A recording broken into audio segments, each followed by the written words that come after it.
Olá, tudo bem? Eu sou a Deirdre, diretora do Departamento Jurídico, e hoje estou aqui para falar para vocês acerca do nosso setor. O Departamento Jurídico foi criado em novembro de 2012 com a finalidade de atender toda a área civil das empresas integrantes do Grupo Enso, o que envolve tanto a atuação judicial propriamente dita, quanto a atuação consultiva e preventiva.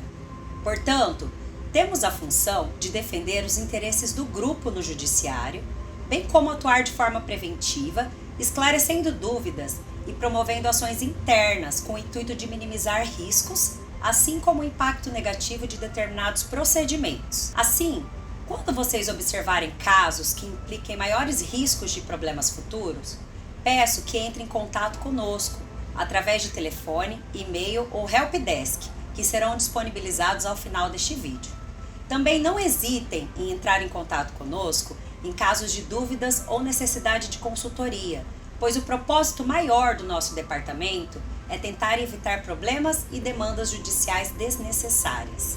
O Departamento Jurídico está à inteira disposição de todos os colaboradores do grupo. Agora, peço a gentileza de prestarem muita atenção nas próximas orientações que serão passadas pelo restante da equipe, pois as informações e orientações a seguir serão cobradas de todos vocês.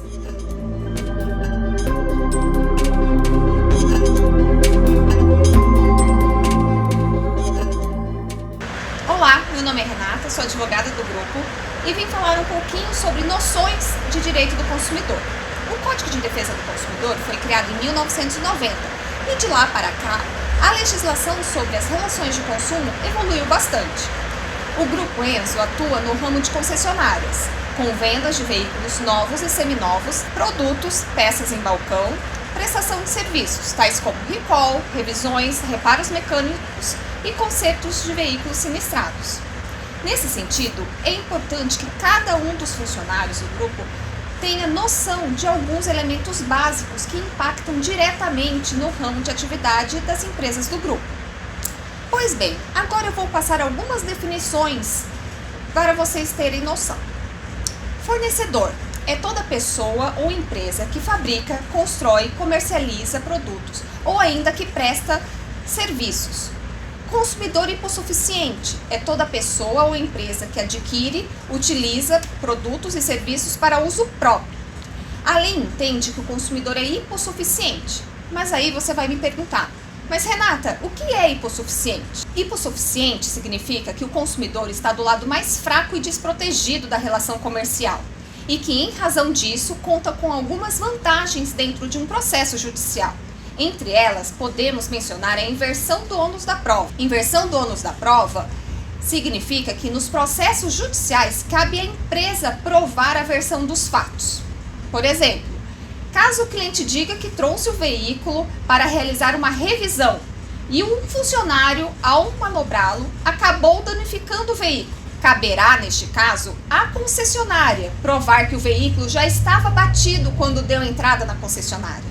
A empresa poderá apresentar checklist de entrada, desde que corretamente preenchido, do veículo com o apontamento da avaria na carroceria do veículo. O consumidor também tem direito à informação, o que significa que o fornecedor, através de seus funcionários e avisos fixados, deverá fornecer todas as informações de forma clara e correta sobre o produto ou serviço que está sendo fornecido. É preciso também prestar atenção nas ofertas e promessas, porque tudo que foi anunciado e prometido pelo fornecedor deverá ser cumprido. O consumidor tem direito de exigir da concessionária o cumprimento da oferta, mesmo que ela esteja com valor errado, por exemplo, ou escolher outro produto ou serviço equivalente, ou ainda cancelar o contrato e pedir a restituição do valor que ele pagou. Atenção também para as propagandas classificadas como enganosa. É preciso esclarecer que a lei proíbe a publicidade falsa ou enganosa, ou seja, aquela que contenha informações falsas que levem o consumidor a interpretar de forma errada o que está sendo ofertado. E lembre-se sempre, o funcionário é preposto da empresa. Mesmo que você não tenha procuração dos donos da empresa, aqui dentro, na qualidade de funcionário, ao conversar com um cliente, você fala como representante da empresa. Então, muito cuidado com o que você vai dizer e prometer ao cliente. E por último, é bom lembrar que a tratativa com o cliente deve ser pautada pelo respeito e formalidade. O funcionário jamais deve tratar o cliente através de algum apelido ou algum diminutivo e evitar qualquer intimidade com o cliente. Fique ligado e preste atenção. Obrigada!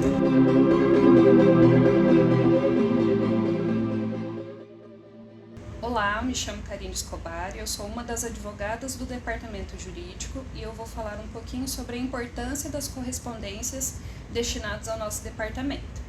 São nas lojas do grupo que são recebidas a grande maioria das correspondências de interesse do nosso departamento. As mesmas costumam ser entregues pelo correio e são recebidas em nossas recepções e são encaminhadas para o administrativo e depois chegam ao nosso departamento.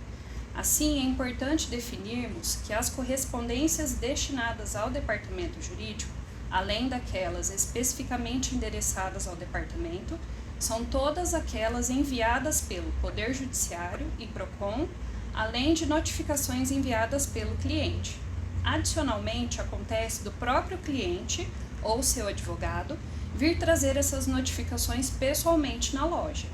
Pode também acontecer de eventualmente aparecer um oficial de justiça para trazer intimações judiciais. Então surge a dúvida: Karine, qualquer funcionário do grupo pode receber essa notificação e intimação? A resposta é sim. Se qualquer funcionário receber essa notificação ou intimação, vai ter validade. Ademais, é importante frisar ser imprescindível o imediato envio ao departamento jurídico. Pode ser por e-mail, que é o juridico@grupoenzo.com.br, ou pelo helpdesk ou ainda por e-mail. A necessidade desse envio imediato se dá em razão do curto prazo para resposta que se inicia logo após o nosso recebimento. Logo após, entenda-se o dia seguinte.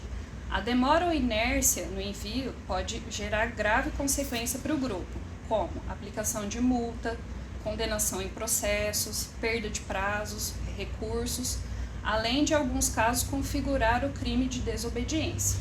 Ah, Karine, mas eu dei uma lida aqui na notificação e o cliente só por um arranhão no carro pediu a substituição do veículo todo.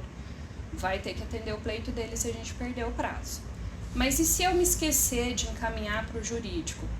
Vocês irão ter outro meio de ciência desta notificação, citação e intimação?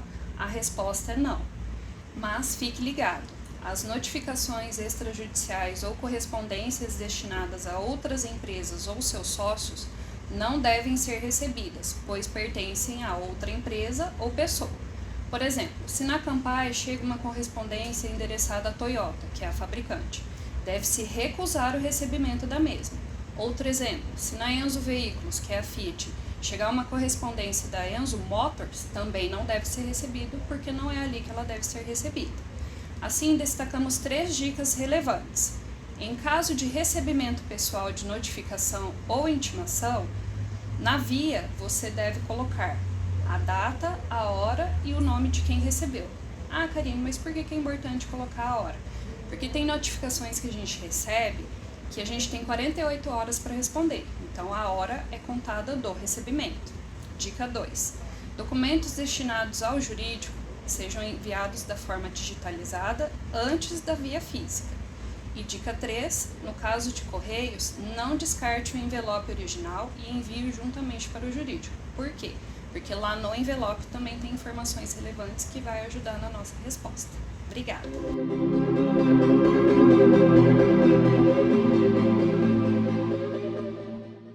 Olá, tudo bem? Eu sou Evelyn, coordenadora jurídica do Grupo Enzo. Nós já aprendemos nos módulos anteriores que, por sermos fornecedores de produtos e serviços, estamos sujeitos ao Código de Defesa do Consumidor, que garante aos consumidores que nós, como fornecedores, somos responsáveis por provar nos processos judiciais e administrativos que não houve uma falha na prestação de serviço. Um dos documentos mais importantes e usados para a defesa das nossas empresas é a chamada Ordem de Serviço.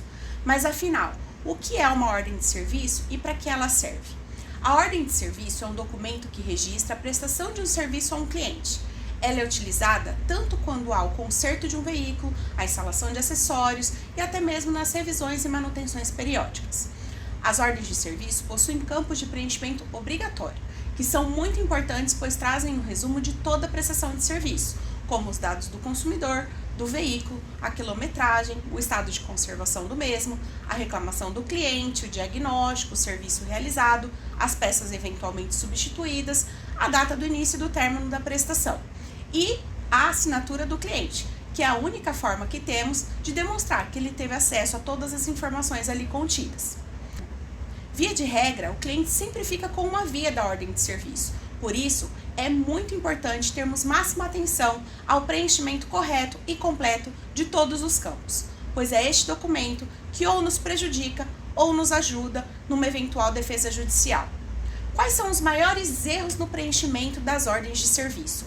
Falha ou falta de informações como quilometragem, identificação de todos os reclames do cliente, o diagnóstico de cada reclamação, os serviços realizados, a data da entrada, a data da saída, o preenchimento correto do checklist, como por exemplo, os danos que o veículo já possui ao dar entrada na nossa oficina, a falta de assinatura do cliente e até a falsificação de assinatura, que inclusive configura crime e pode ser punido na forma da lei.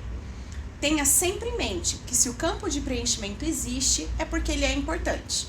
Lembramos que o correto preenchimento dos documentos e processos é da nossa responsabilidade e eventual erro poderá ser atribuído ao colaborador. Dessa forma, fique atento e, em caso de dúvidas, questione o seu gestor imediato ou o departamento jurídico através dos nossos canais de atendimento.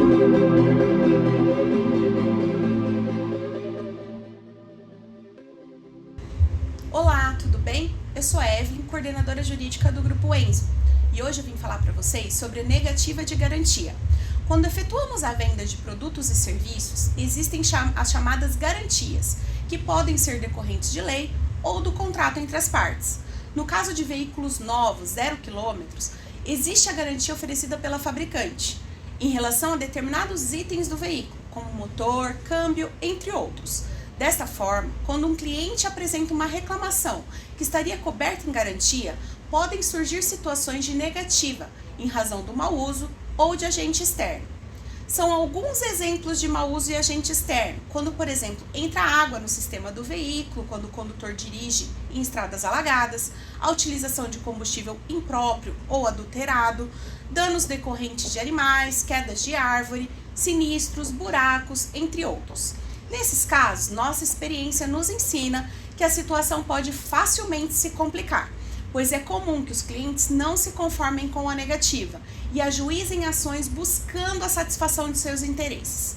Por isso, nos casos de negativa de garantia, para que seja possível uma boa defesa da empresa, é primordial que toda e qualquer evidência esteja descrita na ordem de serviço, além dos registros de fotografia ou vídeo, sendo tais provas anexadas à ordem de serviço e salvas no servidor da empresa, para que a informação não se perca no tempo. Lembramos que é da responsabilidade de cada um seguir as orientações e processos estabelecidos, evitando prejuízos à empresa e ao colaborador, que pode ser responsabilizado por suas falhas. Dessa forma, fique atento. Em caso de dúvidas, questione seu gestor imediato